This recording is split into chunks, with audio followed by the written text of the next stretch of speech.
先生は多分昭和の髪型ナンバーワンだと思います。ありがとうございます。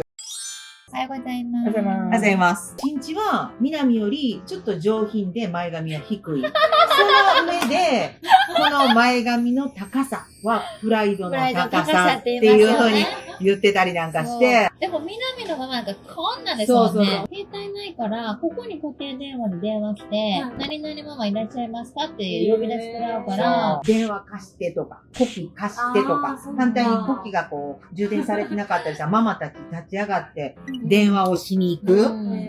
今立つのとか思いながら。だから眉毛描きます。眉毛描くとインパクト大になるから。令和とのギャップがすごすぎて、いつも可愛くしてもらうから、もうギャップがすごすぎて笑ってしまう自分で。ただ、べっぴんは正直何しても似合うなっていうのはあるの。お待たせしました。出来上がりました。